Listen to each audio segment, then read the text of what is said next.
ওকে প্রিয় শিক্ষার্থীরা, তোমরা যারা পরীক্ষা দিতেছ নবম শ্রেণী থেকে, তোমাদের 15 তারিখ পরীক্ষা হবে ইসলাম শিক্ষা। যারা ষান্মাসিক সামষ্টিক মূল্যায়ন 2024 পরীক্ষা দিতেছ, বিষয় হলো ইসলাম শিক্ষা নবম শ্রেণীর শিক্ষার্থীদের জন্য প্রশ্ন। ইসলাম শিক্ষা প্রশ্নটা দেখো, আশা করি দেখতেই পাচ্ছ। কাজ 1, কাজ 2, কাজ 3 আসছে।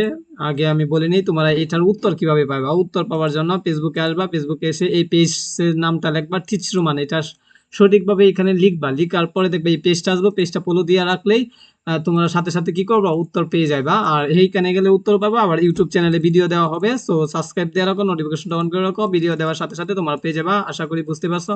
কাজ 4, কাজ 5, কাজ 6, কাজ 7। হ্যাঁ, আশা করি তোমাদের 7টা কাজ আসছে। এটা 100% সঠিক প্রশ্ন। তোমরা প্রতি পরীক্ষার প্রশ্ন এবং সমাধান পেতে চ্যানেলটা সাবস্ক্রাইব দিয়ে রাখো এবং নোটিফিকেশনটা অন করে রাখো। আশা করি তোমরা প্রশ্নটা দেখতেই পাচ্ছ। ভালো করে পড়ে নেও। কাজ 1, 2 থেকে ধরে 3, 4, 3টা কাজ এদিক দিয়ে আছে, আর এদিক দিয়ে আছে তোমাদের 5টা কাজ। 5, 6, 7, 7, টোটাল 4টা কাজ এদিক দিয়ে, আর এদিক দিয়ে হলো 3টা কাজ। টোটাল হলো 7টা কাজ দেওয়া আছে। সো আশা করি দেখতেই পাচ্ছ। সকলকে ধন্যবাদ ভিডিওটা দেখার জন্য। তোমরা অবশ্যই লাইক কমেন্ট করে দিবা। পরবর্তী ভিডিও বানানোর তে আকর্ষণ হবে আমার। ওকে।